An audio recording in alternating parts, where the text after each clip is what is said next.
Hello guys, welcome back to my YouTube channel. ये part 2 है इतिहास का। चलिए स्टार्ट करते हैं। पशुपालन का प्रारंभ मध्य पाषाण काल में हुआ। पशुपालन के साक्ष्य भारत में आदमगढ़, होशंगाबाद एमपी तथा बागौर, भीलवाड़ा राजस्थान से प्राप्त हुए। मध्य पाषाण काल के मानव शिकार करके, मछली पकड़ के और खाद्य वस्तुओं का संग्रह करके पेट भरते थे।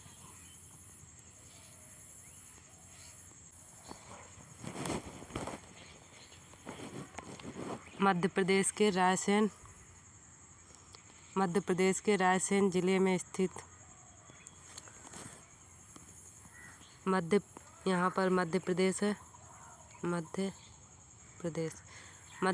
के रायसेन जिले में स्थित भीमबेटका प्रागैतिहासिक शैल चित्रकला का श्रेष्ठ उदाहरण है। तो मध्य प्रदेश के रायसेन जिले में स्थित जो भीमबेटका ये प्रागैतिहासिक शैल चित्रकला का श्रेष्ठ उदाहरण है। भारत में सर्वाधिक 700 से अधिक शिलाश्रय प्राप्त हुए हैं, जिसमें से 243 को क्रमांक दिया गया। इनमें से 133 शिलाश्रयों में चित्रकारी प्राप्त हुई। यूनेस्को ने भीमबेटका शैल चित्रों को विश्व विरासत सूची में शामिल किया है। तो हमें ये ध्यान रखना है, जो यूनेस्को है उसने भीमबेटका को किस में शामिल किया है? विश्व विरासत सूची में। और सर्वप्रथम खाद्यान्न, अभी जब हम बात कर रहे थे पशुपालन की, तो पशुपालन के साक्ष्य सर्वप्रथम हमें कहाँ से मिले हैं? पशुपालन के साक्ष्य मिले हैं हमें मध्य पाषाण काल से। और लोकेशन की बात करेंगे कौन सी साइड से मिले हैं, तो आदमगढ़ और बागौर।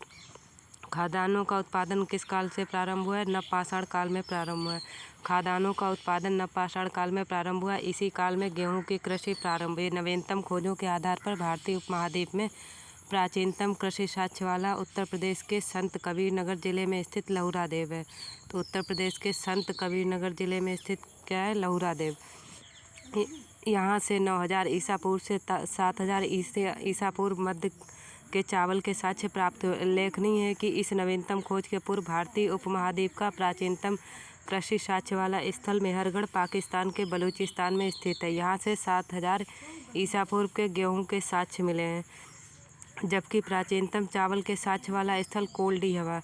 जब हम प्राचीनतम चावल के साक्ष्य वाले स्थल की बात करेंगे तो कोल्डी हवा इलाहाबाद जिले में बेलन नदी के तट पर स्थित। यहाँ से 6500 ईसा पूर्वी चावल की भूसी के साक्ष्य मिले माना जाता था। इसको एक बार ध्यान से देख लीजिए, क्लियर कर लीजिएगा कि क्या यहाँ पर पूछेगा। तो जब हम बात कर रहे हैं नवीनतम खोजों की, नवीनतम खोजों के आधार पर भारतीय उपमहाद्वीप में प्राचीनतम कृषि साक्ष्य वाला स्थल यूपी के संत कबीर नगर जिले में स्थित कौन सा स्थान है? लहुरा देव। और यहाँ 9000 ईसा पूर्व से 7000 ईसा पूर्व मध्य के चावल के साक्ष्य प्राप्त हुए। उल्लेखनीय है कि जब ये कह रहे हैं कि यहाँ पर जब इसकी खोज नहीं हुई थी, तो खोज के पहले भारतीय उपमहाद्वीप का जो प्राचीनतम कृषि साक्ष्य वाला स्थल था कौन सा था? मेहरगढ़। कहाँ पर है? पाकिस्तान के बलूचिस्तान में। और यहाँ से 7000 ईसा पूर्व के गेहूं के साक्ष्य मिले। किसके साक्ष्य मिले? गेहूं के। जबकि चावल की जब बात हो रही है, ये बिल्कुल क्लियर पॉइंट ध्यान रखना है, गेहूं चावल कहाँ पर है। तो जो प्राचीनतम चावल के साक्ष्य वाला स्थल कोल्डी हवा इलाहाबाद जिले में बेलन नदी के तट पर स्थित है। यहाँ से 6500 ईसा पूर्व के चावल की भूसी के साक्ष्य मिले माना जाता था। फिर है चीन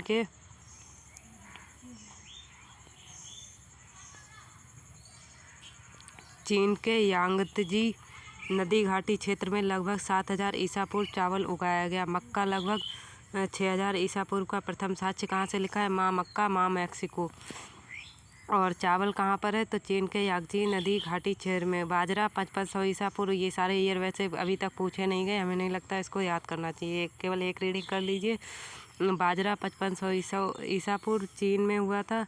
केवल ये ध्यान रखिएगा कि कहाँ पर क्या है। बाजरा कहाँ पर है? चीन में। सोरगम पूर्वी अफ्रीका में, राई दक्षिण पूर्व एशिया में तथा जई यूरोप में सर्वप्रथम उगाया गया। तो यहाँ पर हम पहले ये देख लेते हैं, चावल की जब बात हो रही थी, चा से चावल, चा से चीन, चा से चावल, चा से चीन,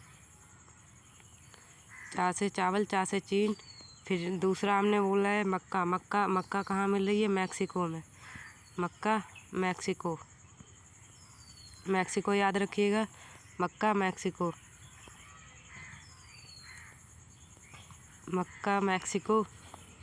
और बाजरा चीन में। बाजरा कहाँ पर है? बाजरा चावल ये सारा कहाँ पर मिलेगा? चीन में। और सोरगम मिल रहा है पूर्वी अफ्रीका में। तो आप देख सकते हैं अफ्रीका एक गरीब देश है, तो वहाँ पर हम क्या उपजा सकते हैं, सोरगम। पूर्वी अफ्रीका में हमें क्या मिल रहा है, सोरगम मिल रहा है। और जब हम बात कर रहे हैं राई की, तो राई कहाँ पर है, दक्षिण पूर्वी एशिया में। राई कहाँ पर मिलेगी हमें, दक्षिण पूर्व एशिया में। और जब हम बात कर रहे हैं जई की, जई कहाँ पर है, यूरोप में। जई कहाँ मिलेगा, यूरोप में। इसको ऐसे ध्यान कर सकते हैं, जौ या जई। तो जौ से शराब बनती है, कहाँ बनेगी, यूरोप में।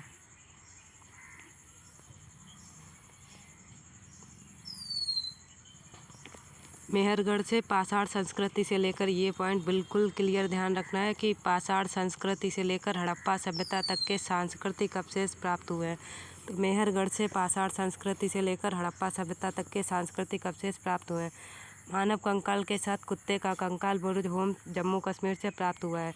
मेहरगढ़ हमारे लिए क्यों इम्पोर्टेंट है, मेहरगढ़ से हमें पाषाण संस्कृति से लेकर हड़प्पा सभ्यता, पाषाण से लेकर हड़प्पा सभ्यता तक के सांस्कृतिक अवशेष प्राप्त हुए हैं। मानव कंकाल के साथ कुत्ते का कंकाल, यानी जो मानव कंकाल है उसके साथ कुत्ते का कंकाल हमें कहाँ से मिला है, बुर्ज होम जम्मू कश्मीर से। इस पुरास्थल की खोज डी टेरा एंड पीटरसन ने की है। ये बिल्कुल ध्यान नहीं आएगा कि जब पेपर में पूछा जाएगा बुर्ज होम की खोज किसने की है, de Terra and Paterson. De Terra and Paterson. और फिर गुफकराल कश्मीर में स्थित नव पाषाणिक स्थल है। जो गुफकराल है वो क्या है, कश्मीर में स्थित नव पाषाणिक स्थल है। नव पाषाणिक स्थल है गुफकराल, कश्मीर में स्थित नव पाषाणिक स्थल है। गुफकराल का अर्थ होता है कुल्हाल अर्थात कुम्हार की गुफा। गुफकराल का अर्थ होता है कुल्हाल अर्थात कुम्हार की गुफा। यहाँ के लोग कृषि एवं पशुपालन का कार्य करते थे। यहाँ के लोग क्या करते थे, कृषि एवं पशुपालन का कार्य करते थे। चिरान की बात हो रही है, तो चिरान बिहार के सारण जिले में स्थित है। यहाँ से नव पाषाणिक अवशेष प्राप्त हुए। यहाँ से हड्डी के अनेक उपकरण प्राप्त हुए। यहाँ से प्राप्त उपकरण हिरण के सींगों से निर्मित है। अब जैसे जब ये क्वेश्चन पूछा जाता है, माइंड बिल्कुल क्लिक नहीं कर पाता है कि चिरान हमने किस लिए पढ़ा था। तो चिरान जब हम पढ़ेंगे तो यहाँ पर पहले तो हमें ध्यान रखना है कहाँ पर, तो बिहार के सारण जिले में। कहाँ पर है, बिहार के सारण जिले में स्थित है। और बिहार के सारण जिले में स्थित है। यहाँ से हमें नव पाषाणिक अवशेष प्राप्त हुए हैं। कैसे अवशेष मिले हैं, नव पाषाणिक अवशेष प्राप्त हुए हैं। और यहाँ से हड्डी के अनेक उपकरण मिले हैं। ये वाला वर्ड ध्यान रखना है कि हड्डी के अनेक उपकरण प्राप्त हुए हैं। यहाँ से प्राप्त उपकरण हिरण के सींगों से निर्मित है। चिरान को सीधे कनेक्ट करना है कि जो उपकरण मिले हैं हिरण के सींगों से निर्मित है। नव पाषाण युगीन दक्षिण भारत में मृतक को, ये वाली लाइन ध्यान रखना है, नव पाषाण युगीन दक्षिण भारत में मृतक को दफनाने के स्थल के रूप में बृहत पाषाण स्मारकों की पहचान की गई है। तो कभी कभी जैसे जब ऑप्शन देता है तो उसमें देता है पुरा पाषाण काल, मध्य पाषाण काल, नव पाषाण काल, महापाषाण काल या बृहत पाषाण। तो इसमें से कौन सा पाषाण काल का एक विभाजन नहीं है, तो यही ये बृहत पाषाण काल हम किसको बोलते हैं, ये हमें क्लियर ध्यान रखना है। बृहत पाषाण काल हम किसको बोलते हैं, तो नव पाषाण काल में, यानी हिस्सा किसका है पाषाण काल में, नव पाषाण काल का। नव पाषाण युगीन दक्षिण भारत में मृतक को दफनाने के स्थल के रूप में बृहत पाषाण स्मारकों की पहचान की गई है। और नव पाषाण कालीन पुरास्थल से राख के टीले, नव पाषाण कालीन पुरास्थल से राख के टीले। अब जब राख के टीलों की बात करेंगे, कर्नाटक में मैसूर के पास बेल्लारी जनपद में स्थित संगनकल्लू नामक स्थान से। पहले तो हमें ये ध्यान रखना है, हम पढ़ के आ रहे हैं कि राख के टीले, राख के टीले, राख के टीले कर्नाटक में मैसूर के पास, कर्नाटक में मैसूर के पास बेल्लारी जनपद, बेल्लारी जनपद में स्थित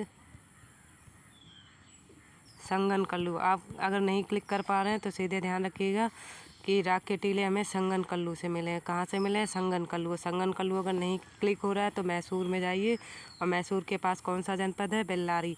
नवपाषाण कालीन पुरास्थल से राख के टीले कर्नाटक में मैसूर के पास बेल्लारी जनपद में स्थित संगनकल्लू नामक स्थान से प्राप्त हुए हैं। फिर अगला क्वेश्चन इसमें देखिए क्या है, पिकलीहल उतनूर, दो लोकेशन दी गई हैं, एक तो पिकलीहल, दूसरी उतनूर।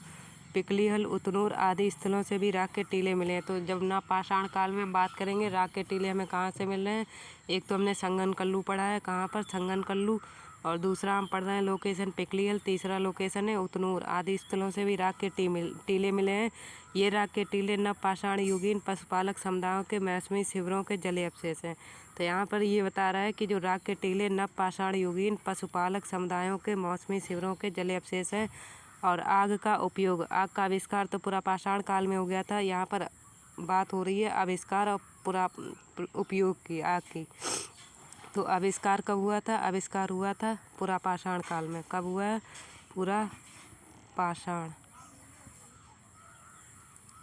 पुरापाषाण काल में। और जब हम प्रयोग की बात कर रहे हैं कि आग का उपयोग कब से स्टार्ट हुआ, तो आग का उपयोग स्टार्ट हुआ है नवपाषाण काल से, नवपाषाण काल से, ध्यान रहेगा आपको। फिर यहाँ पर है धातुओं में सबसे पहले तांबे का प्रयोग हुआ। धातुओं में सबसे पहले किसका प्रयोग किया गया, तांबे का। अब जब वनडे लेवल का एग्ज़ाम होता है तो उसमें सीधे पूछ देता है कि धातुओं में डॉट डॉट में से किसका प्रयोग पहले हुआ था।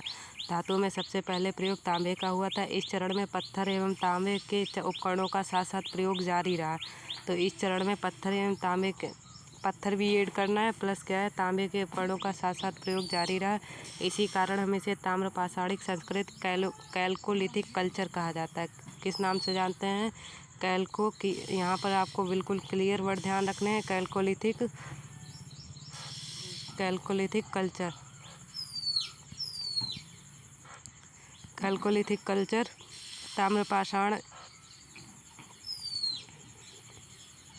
ताम्रपाषाणिक का अर्थ है, आप इसको वर्ड से ही समझ सकते हैं। ताम्र मतलब तांबा, पाषाण मतलब पत्थर।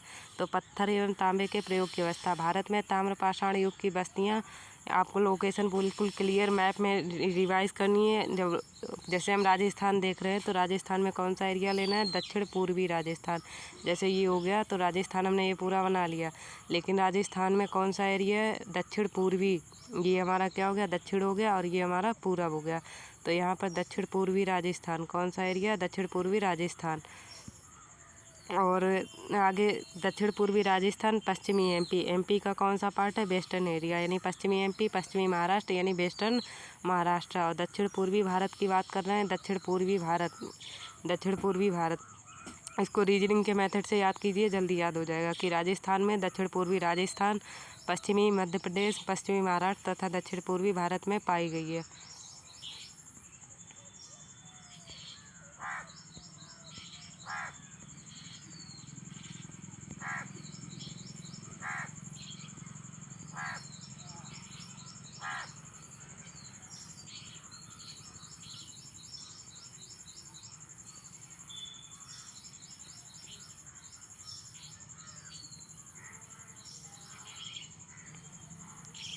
दक्षिण पूर्वी राजस्थान में अनेक पुरास्थलों की खुदाई हुई। यहाँ पर बता रहा है कि जो दक्षिण पूर्वी राजस्थान है वहाँ पर अनेक पुरास्थलों की खुदाई हुई है।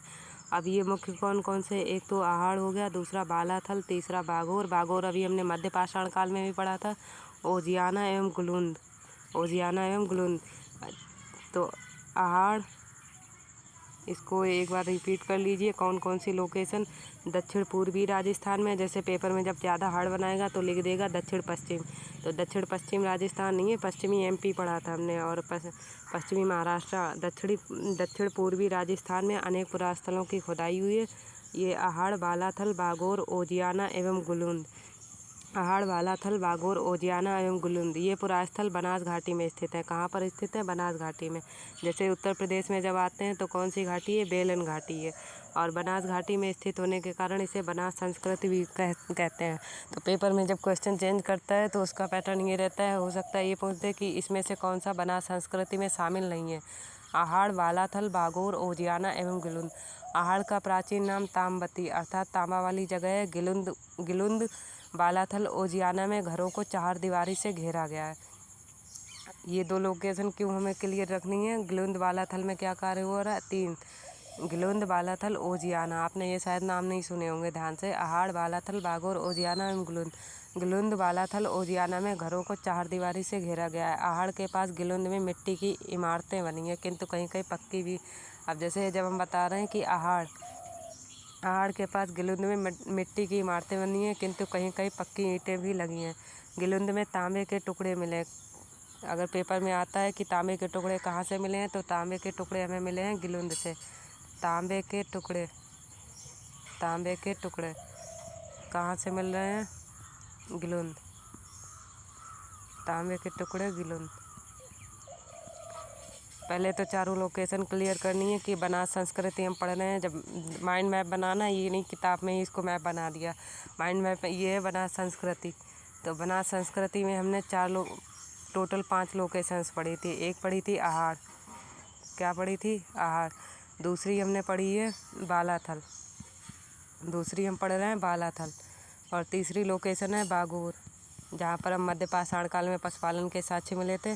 और ओजियाना है चौथी लोकेशन, हमें ध्यान रखनी है गिलुंद। ओजियाना एंड गिलुंद सबसे ज़्यादा हार्ड पड़ेगी इसमें, ओजियाना, गिलुंद एंड बालाथल। तो यहाँ पर 3 लोकेशन जैसे दे रहा है गिलुंद, इसको रिपीट कर लीजिए एक बार। गिलुंद, बालाथल, ओजियाना में घरों के 4 दीवारी से घेरा गया है। आहड़ के पास गिलुंद में मिट्टी की इमारत बनी है, किंतु कहीं कहीं पक्की ईंटें भी लगी हैं। गिलुंद में तांबे के टुकड़े मिले हैं। तो ये अभी क्यों रिपीट किया था कि तांबे के टुकड़े जब हम बात कर रहे हैं, तांबे के टुकड़े हमें कहाँ से मिल रहे हैं? गिलुंद से। तांबे के टुकड़े गिलुंद से मिल रहे हैं। आहड़ संस्कृति 2100 से 1500 ईसा पूर्व अन्य ताम्रपाषाणिक संस्कृतियों से भिन्न है, क्योंकि जहाँ दूसरे केंद्रों में लाल व काले लेप के मृतभांड। अब यहाँ पर हमें ये ध्यान रखना है कि आहड़ संस्कृति डिफरेंट क्यों है। तो यहाँ पर लाल व काले लेप के मृतभांड, जैसे जो अदर सेंटर हैं, ये वाले जो सेंटर हैं बालाथल, बागोर, ओजियाना, गिलुंद, इन 4 सेंटर पर देखें तो हमें लाल काले वर्ड यूज़ करना है, यानी रेड ब्लैक वर्ड यूज़ करना है। रेड एंड ब्लैक, लाल काला सीधे आपको क्लियर करना है कि 4 लोकेशन। लेकिन जब आहड़ की बात कर रहे हैं, ओनली आहड़, किसकी बात कर रहे हैं? आहड़। तो आहड़ में हमें किस टाइप के बर्तन मिल रहे हैं? ये वहीं यहाँ पर इस लेप के ऊपर सफ़ेद रंग से चित्रकारी की गई है। कृष्ण लोहित मृदभांड परंपरा विशिष्ट रही है। कृष्ण लोहित सीधे नहीं याद आ रहा है, ऐसे याद करिए। आहड़ हो गया। और इसमें हमें क्या ध्यान रखना है कि सफ़ेद रंग से चित्रकारी की गई है। कृष्ण लोहित मृदभांड परंपरा इसमें विशिष्ट रही है। और पश्चिमी एमपी पहले हमने देखा है दक्षिण पूर्वी राजस्थान, अब हम क्या देखेंगे? पश्चिमी एमपी। तो पश्चिमी एमपी में मालवा, कायथा, एरड़, नवदा टोली।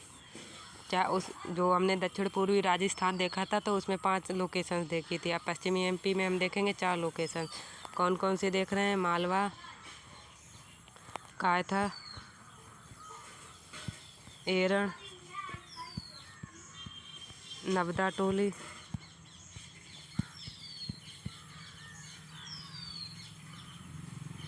मालवा, कायथा, एरड़, नवदा टोली। और नवदा टोली कहाँ पर है? नवदा टोली एमपी का एक महत्वपूर्ण ताम्रपाषाणिक पुरास्थल है, जो खरगोन जिले में। एमपी के किस जिले में नवदा टोली स्थित है? खरगोन जिले में स्थित। क्लियर ध्यान रखना है कि जो नवदा टोली है एमपी के खरगोन जिले में स्थित है। इसका उत्खनन HD संकालिया ने कराया था। किसने कराया था? HD। आप इंग्लिश में इसको अगर कनेक्ट कर रहे हैं तो ज़्यादा बेहतर है। HD संकालिया। क्या नाम दिया है? क्योंकि हिंदी में कभी कभी जब ज़्यादा शुद्ध आता है तब नहीं क्लिक होता है। HD संकालिया। यहाँ से मिट्टी, बाँस एवं फूस के बने चौकोर एवं वृत्ताकार घर मिले हैं। यहाँ से मिट्टी, बाँस एवं फूस के बने चौकोर एवं वृत्ताकार घर मिले हैं। यहाँ के मूल मृदभांड लाल काले रंग के हैं। अभी हमने जब बात की थी कि जो आहड़ है वहाँ के कैसे सफ़ेद रंग की चित्रकारी की गई है। कृष्ण लोहित मृदभांड परंपरा विशिष्ट रही है। और जब मालवा की बात कर रहे हैं, नवदा टोली की, तो यहाँ मिट्टी, बाँस एवं फूस के बने चौकोर एवं वृत्ताकार घर मिले हैं। चौकोर, क्योंकि पेपर में कीवर्ड ही ज़्यादा डालता है। चौकोर एवं वृत्ताकार घर मिले हैं। यहाँ से मूल मृदभांड लाल काले रंग के हैं, जिन पर ज्यामिति आरेख उत्कीर्ण है। अगला लोकेशन क्या है?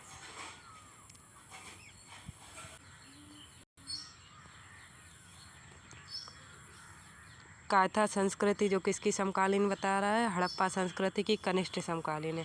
अगर पेपर में आता है कि हड़प्पा संस्कृति की इसमें से कौन सी समकालीन है, तो कायथा संस्कृति। इसके मृदभांडों में कुछ प्राक हड़प्पी लक्षण दिखाई देते हैं। साथ ही इन पर हड़प्पा संस्कृति की कनिष्ठ समकालीन है और इसमें कुछ प्राक हड़प्पी लक्षण दिखाई देते हैं, साथ ही इन पर हड़प्पाई प्रभाव भी स्पष्ट दिखाई देता है। इस संस्कृति की लगभग, जब हम बात कर रहे हैं कायथा संस्कृति की, तो इसकी लगभग 40 बस्तियां मालवा क्षेत्र से प्राप्त हुई हैं, जो अत्यंत छोटी छोटी हैं। मालवा संस्कृति अपने मृदभांडों की उत्कृष्टता के लिए जानी जाती है। मध्य प्रदेश में कायथा और एरण की तथा पश्चिमी महाराष्ट्र में इनाम गांव की बस्तियां किलाबंद हैं। मध्य प्रदेश में किसकी? कायथा और एरण की तथा पश्चिमी महाराष्ट्र में इनाम गांव की बस्तियां किलाबंद हैं। पश्चिमी महाराष्ट्र के प्रमुख पुरास्थल हैं अहमदनगर जिले में जोरवे, नेवासा और दैमाबाद। पश्चिमी महाराष्ट्र के प्रमुख पुरास्थल कौन से हैं? अहमदनगर जिले में जोरवे, नेवासा और दैमाबाद। पुणे जिले में चंदौली, सोनगांव, इनाम गांव और प्रकाश और नासिक। ये डायरेक्ट आपको नहीं याद होंगे, इसकी एक बार मैपिंग करवा देंगे। जोरवे, नेवासा और दैमाबाद ये कहाँ पर है? अहमदनगर जिले में। पुणे जिले में कौन से? चंदौली, सोनगांव, इनाम गांव, प्रकाश और नासिक। अहमदनगर जिले में कौन कौन से हैं?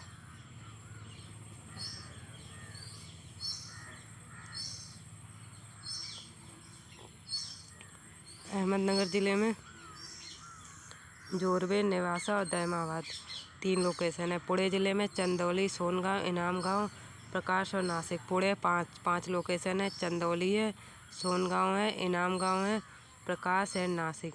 ये सभी पुरास्थल जोरवे संस्कृति 1400 से 700 ईसा पूर्व के हैं। अब तक ज्ञात 200 जोरवे स्थलों में गोदावरी का दैमाबाद सबसे बड़ा है। जोरवे स्थल में अगर सबसे बड़ा पूछा जाए तो दैमाबाद गोदावरी का सबसे बड़ा है।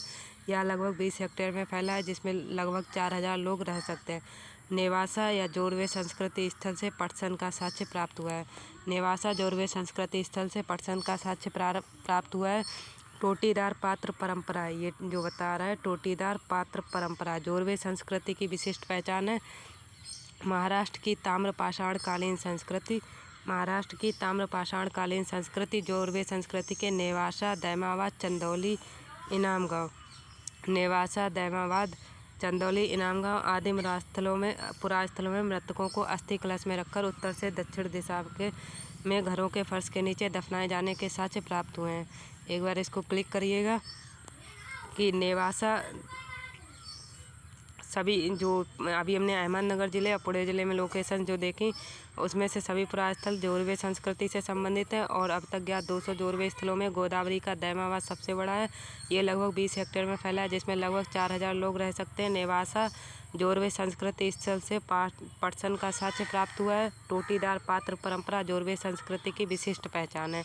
महाराष्ट्र की ताम्रपाषाणकालीन संस्कृति जोरवे संस्कृति के नेवासा, दैमाबाद, चंदौली, इनाम गांव आदि पुरास्थलों में मृतकों को अस्थि कलश में रखकर उत्तर से दक्षिण की दिशा में घरों के फर्श के नीचे दफनाए जाने के साक्ष्य प्राप्त हुए हैं। फिर आरंभिक ताम्रपाषाण अवस्था के इनाम गांव स्थल पर चूल्हों सहित बड़े बड़े कच्ची मिट्टी के मकान और गोलाकार गड्ढे वाले मकान मिले हैं। तो यहाँ पर इनाम गांव की बात कर रहे हैं तो चूल्हों सहित बड़े बड़े कच्ची मिट्टी के मकान और गोलाकार गड्ढों वाले मकान मिले हैं। पश्चात की अवस्था में 5 कमरों वाला, जब प्रारंभिक की बात कर रहे हैं तो यहाँ पर चूल्हों सहित बड़े बड़े कच्ची मिट्टी के मकान, गोलाकार गड्ढों वाले मकान मिले हैं। पश्चात की अवस्था में 5 कमरों वाला एक मकान मिला है, जिसमें 4 कमरे आयताकार और एक वृत्ताकार है। 4 कमरे कैसे हैं? आयताकार है और एक वृत्ताकार। इनाम गांव में 130 से अधिक घर और अनेक कब्रें पाई जाती हैं। यहाँ बस्ती किलाबंद और खाई से घिरी है। इनाम गांव बस्ती कैसे? किलाबंद और खाई से घिरी है। यहाँ पंसारी लोग पश्चिमी छोर पे रहते थे। यहाँ पंसारी लोग किस पर रहते थे?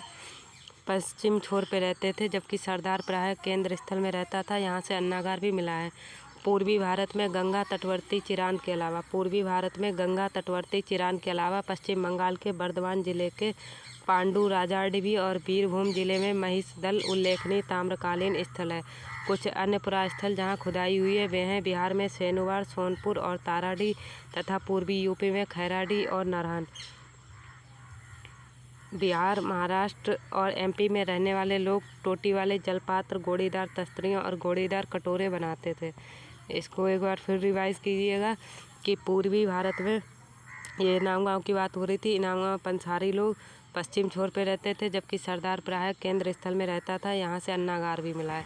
पूर्वी भारत में गंगा तटवर्ती चिरांद के अलावा पूर्वी भारत, दक्षिण पूर्वी भारत अभी देखा था, तो पूर्वी भारत में गंगा तटवर्ती चिरांद से हमने हिरन की हड्डी, हिरन के सींग से हड्डी के उपकरण देखे थे। पश्चिम बंगाल के बर्धमान जिले के पांडु, राजाडीवी और बीरभूम महेशदल उल्लेखनीय है। और ये जो ताम्रकालीन स्थल है, कुछ अन्य पुरास्थल जहाँ खुदाई है बिहार में, जैसे बिहार में जब हम बात कर रहे हैं तो बिहार में सेनुवार, सोनपुर, ताराडीह, पूर्वी यूपी में खैराडीह और नरहन। पूर्वी यूपी में कौन सा है? खैराडीह और नरहन। यूपी वाला तो बिल्कुल क्लियर याद रखिएगा कि यूपी में कौन सा है? खैराडीह और नरहन। अभी हमने पिछली लोकेशन कौन सी पढ़ी थी? लघुरा देव, जो संत कबीर नगर में थी, जहाँ से हमें चावल के साक्ष्य मिले हैं। फिर है बिहार, महाराष्ट्र और एमपी में रहने वाले लोग, बिहार, महाराष्ट्र और एमपी में रहने वाले लोग टोटी, जलपात्र, गोड़ीदार तस्तरियाँ और टोटी वाले जलपात्र, गोड़ीदार तस्तरियाँ और गोड़ेदार कटोरी बनाते थे। फिर है दक्षिण पूर्वी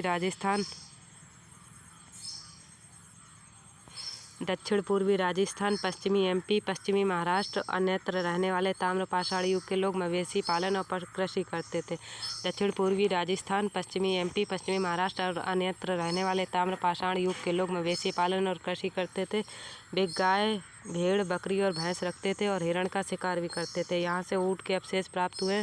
ध्यान रखिएगा कि ताम्रपाषाण काल में ऊँट के अवशेष मिले। मुख्य अनाज गेहूँ और चावल के अतिरिक्त वे बाजरे की खेती भी करते थे। ताम्रपाषाण युग के लोग शिल्पकर्म में निसंदेह बड़े दक्ष थे और पत्थर का काम भी अच्छा करते थे। वे कार्नेलियन, स्टेटाइट और क्वार्ट्ज क्रिस्टल जैसे अच्छे पत्थरों के मनके या गुटकाएँ भी बनाते थे। वे लोग कताई और बुनाई जानते थे, क्योंकि मालवा में चरखे और तकलियाँ मिली हैं। तो ध्यान रखने वाला क्या है कि कहाँ से हमें चरखे और तकलियाँ मिली हैं? तो चरखे तकलियाँ मिली हैं मालवा से।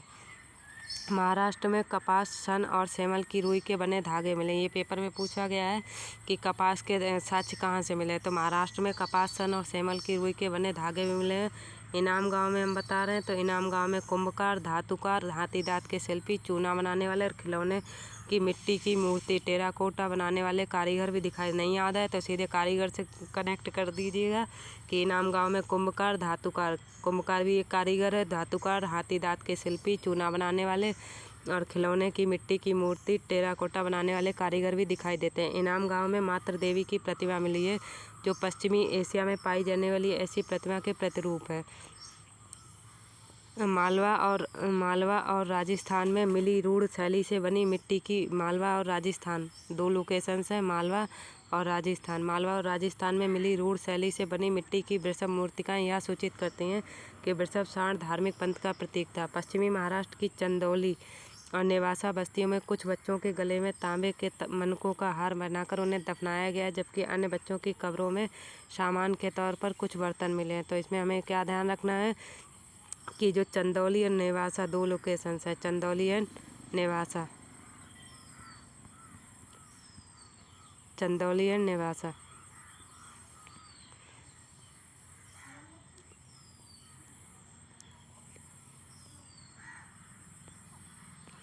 चंदौली और नेवासा बस्तियों से कुछ बच्चों के गले में तांबे के मनकों का हार पहनाकर उन्हें दफनाया गया, जबकि अन्य बच्चों की कब्रों में सामान के तौर पर कुछ बर्तन मात्र हैं।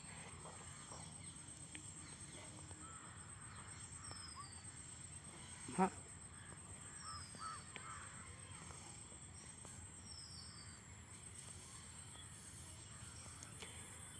महाराष्ट्र में मृतक को उत्तर से दक्षिण की दिशा में रखा जाता था, किंतु दक्षिण भारत में पूरब से पश्चिम की दिशा में। ये ध्यान रखना है कि जो दक्षिण है उसमें आप केवल पूर्व पश्चिम लगा दीजिएगा। पूरब से पश्चिम, यानी जो महाराष्ट्र है वहाँ पर हम कैसे दफनाते, दक्षिण भारत में पूरब से पश्चिम, दक्षिण भारत में पूरब से पश्चिम। लेकिन जब बात करेंगे महाराष्ट्र में उत्तर से दक्षिण, महाराष्ट्र में उत्तर से दक्षिण। महाराष्ट्र में कैसे दफनाते थे? उत्तर से दक्षिण। महाराष्ट्र में मृतक को उत्तर से दक्षिण की दिशा में रखा जाता था, किंतु दक्षिण भारत में पूर्व से पश्चिम की दिशा में। पश्चिमी भारत में लगभग संपूर्ण समाधान एक्सटेंडेड बरियल प्रचलित था, जबकि पूर्वी भारत में आंशिक समाधान फ्रैक्शनल बरियल इसको ऐसे ध्यान रख सकते हैं कि पश्चिमी भारत एक विकसित एरिया है, जो मतलब हमारा वेस्टर्न इंडिया है वो कैसा एक डेवलप एरिया में आता है, लेकिन जो ईस्टर्न एरिया यानी पूर्वी भारत है उसमें मोस्टली जनजातियाँ या फिर पिछड़ापन आता है। तो वहाँ पर हम ऐसे ध्यान रख सकते हैं कि वहाँ के लोग आंशिक रूप से ही कार्य कर पाएंगे, तो वहाँ पे समाधान कैसा होगा, आंशिक होगा। लेकिन पश्चिमी भारत डेवलप है तो इसलिए वहाँ पर कार्य कैसा होगा, संपूर्ण होगा। तो संपूर्ण समाधान पश्चिमी भारत में, पूर्वी भारत में आंशिक समाधान यानी फ्रैक्शनल बरियल चलता था। सबसे बड़ी निधि एमपी के गंगोरिया से प्राप्त हुई। सबसे बड़ी निधि कहाँ से मिली, एमपी के गंगोरिया से प्राप्त हुई। इसमें 424 तांबे के औजार एवं हथियार तथा 102 चांदी के पतले पत्थर हैं। कायथा के एक घर में तांबे के 28 कंगन और 2 अद्वितीय ढंग की कुल्हाड़ियाँ पाई गई हैं। पूछ सकता है कुल्हाड़ियाँ कहाँ से मिली, कहाँ से कुल्हाड़ी, कहाँ से कायथा। कुल्हाड़ी कायथा के घर में तांबे के कंगन, कहाँ से कुल्हाड़ी, ऐसे कनेक्ट कर सकते हैं। कंगन कुल्हाड़ी कायथा, कंगन कुल्हाड़ी कायथा, कंगन कुल्हाड़ी कायथा। तो यहाँ पे हो जाएगा सीधे कि कुल्हाड़ी और कंगन कहाँ से, कायथा। कायथा के एक घर में तांबे के 28 कंगन और 2 अद्वितीय ढंग की कुल्हाड़ियाँ पाई गई। इसी स्थान में स्टेटाइट और कार्नेलियन, कौन सा पत्थर है, स्टेटाइट और कार्नेलियन जैसे कीमती पत्थरों की गोलियों के हार पात्रों में जमा पाए गए। गणेश्वर स्थल, ये पेपर में आ चुका है। गणेश्वर स्थल राजस्थान में खेतरी ताम्रपट्टी के सीकर झुंझुनू